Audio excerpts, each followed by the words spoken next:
Did I tell you about my Lord of the Rings theory? No, you never actually. Go on, go for it. Right, there was this like documentary, right, on TV about Tolkien. Because he lived in Birmingham, you see. That's right, I heard you. He was a Brummie. And I think that's what Elvis is based on, Brummie. But anyway. Okay, go. All right. Anyway, yeah, basically, the theory was, right, there were 2 towers near where he lived. Right, and that was the basis of the 2 towers in the Lord of the Rings. The Tower of Barad-dûr and the Tower of Isengard. Yeah. Isengard being the nice one with the wizard, although the wizard goes a bit dodgy, and Barad-dûr being the one with the big eye on the top. Okay, yeah. Actually, I remember that. Yeah. Yeah. So those are the 2 towers. Now, Okay. in actually the area where he lives, in Edgbaston, there's Perrett's Folly, which is like a water tower. Right. Yeah. Yeah, and that looks like one of them. And there's another one that they say is the second tower, but I've got a different theory. Okay. Different theory. Yeah, you see, always do. Go on. Go for it. Come on. My theory is this, right? That isn't the second tower. The second tower is the rotunda in the bullring. Now I know what you're thinking. The rotunda was built in the 60s and the Lord of the Rings was written in the 30s. Well, it was 40s, wasn't it? I think it was published post-war. So it was about 45, something like that, 46. So, how did he think of the rotunda when it hadn't been built? You see, that's an obvious solution to that, you see. If you look in Lord of the Rings, they're always smoking, aren't they? Pot. Because you know that thing, that's pot they're smoking. Oh, of course, I know that. Right, and I bet he had a few mushrooms and whatever.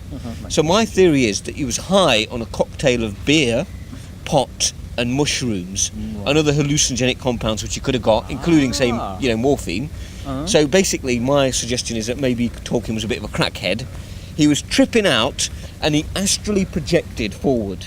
Okay, so his body was still in the 1940s, right, but his spirit was actually projected through time to the present day, and he was wandering around the bull ring, okay, and he would have seen the glistening bull ring, because it's a new bull ring now, isn't it? Well, and that's shiny, that's Minas Tirith. You know, the City of Kings with all the glistening mountaintop with glistening towers and everything. Obviously, that's the bull ring. I mean, have you seen the next building? If you look at it from the front, just like Minas Tirith. Okay, fair enough. Right? I kind of see where you're going. And then the rotunda's got the big digital clock on, and that's the eye. You know, the eye of Sauron. Yeah, it's like a digital clock, isn't it? At night. So obviously, he must have been astrally projecting it was night, and he saw like the tower with the big eye on the clock on the top. And obviously, not seen a digital clock before, so I thought that looks a bit weird. I'll stick an iron in there. So you see, that's my theory, that the rotunda is the second tower. Okay, have you told anyone else about this? Well, I did send a letter into Newsnight, but I've not had a reply yet. I wonder why not. Yeah, they're probably behind. Paxman's probably a very busy man. I'm sure he is, actually, but yeah. Okay, interesting. That's there's more to my theory. Yeah. There always is, isn't there? Yeah. Well, you see, no. See, the other thing is, like, I think the Lord of the Rings is about marriage. Because if you think about it, that one ring looks just like a wedding ring.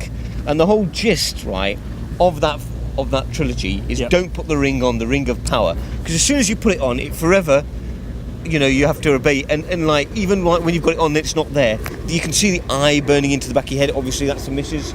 Even when you're not around, she's got your eyes on you. And like, once you put it on, it sucks the soul out of you, doesn't it? I do like that analogy. I do like that. Yes, one of the other things is when you put the ring on, you live longer. And obviously, married men live longer.